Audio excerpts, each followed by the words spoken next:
अस्सलाम वालेकुम। आज मैं जो रेसिपी आप लोगों के साथ शेयर करने वाली हूँ वो है बीफ निहारी। मैंने 4 से 5 किलो गोश्त की निहारी बनाई थी।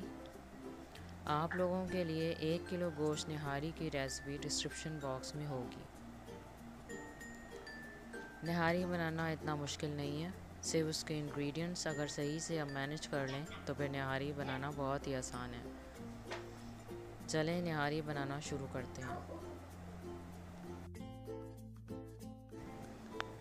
सबसे पहले मैंने 3 कप ऑयल लिए थे और इसमें मैंने 8 से 10 प्याज काट के डाल दिए थे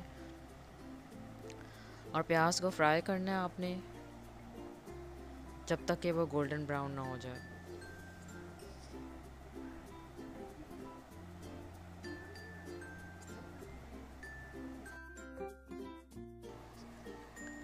जब प्याज ब्राउन हो जाए तो इन्हें निकाल कर ब्लेंडर में अच्छी तरह पीस लें।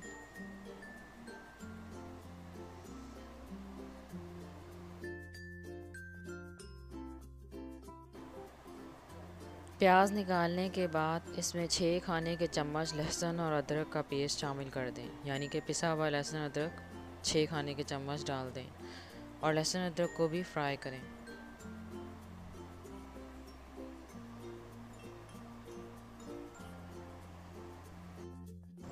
जब लहसुन अदरक ब्राउन हो जाए हल्का सा, यानी कि 1-2 मिनट हो जाए उसे फ्राई हुए हुए, तो इसमें गोश्त शामिल कर दें बीफ का।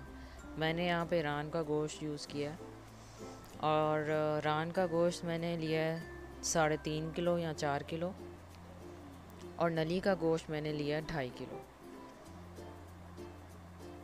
ये देखें नली का गोश्त है। अब गोश्त को फ्राई करें। आप निहारी में जो मसाले इस्तेमाल होंगे वो नोट कर लें। बड़ी इलायची 5, छोटी इलायची 15, लौंग 4 से 5,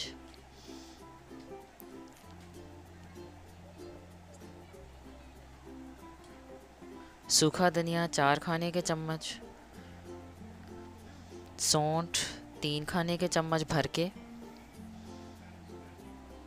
नमक हस्बे ज़ायका, टाटरी 1 टीस्पून भर के, कुटी काली मिर्च 2 चाय के चम्मच, हल्दी 1 चाय का चम्मच, पिसी लाल मिर्च 2 चाय के चम्मच, कश्मीरी लाल मिर्च 2 चाय के चम्मच भर के, सौंफ 4 खाने के चम्मच, ज़ीरा 2 चाय के चम्मच, दालचीनी के टुकड़े 3, यानी दालचीनी की जो स्टिक्स होती हैं वो 3 होनी चाहिए बड़ी, और 4 बादियान के फूल।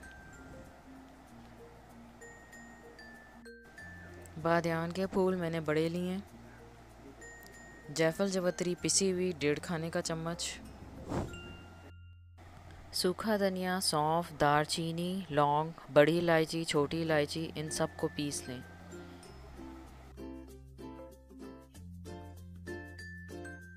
अब पिसा हुआ मसाला गोश्त में शामिल करें और साथ साथ गोश्त को फ्राई करते जाएं। ये सारा वो पिसा हुआ मसाला है साबित जो मैंने आपको बताया था वो मैंने शामिल कर दिया,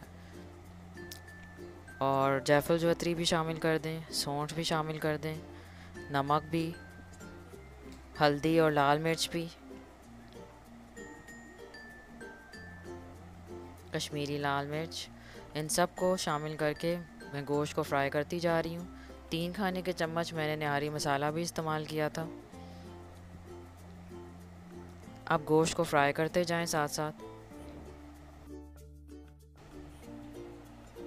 अब 2 कप गंदम का आटा ले लें और उसे पानी में अच्छी तरह घोल लें।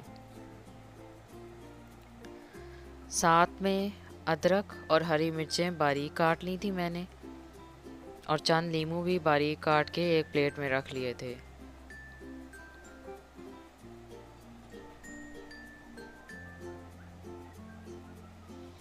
ये चीज़ें निहारी सर्व करते हुए यूज़ होंगी। गोश्त को फ्राई करने के बाद मैंने गोश्त को कुकर में विसल बजने के बाद 40 से 45 मिनट तक पकाया था। जब मैंने गोश्त कुकर में डाला था तो उसमें 7 से 8 ग्लास पानी भी डाल दिया था। अब गोश्त गल चुका है, इसमें कुटी काली मिर्च शामिल कर दें।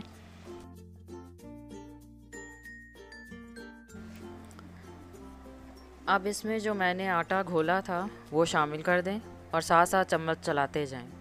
ताकि इसमें गुठलियाँ ना बने।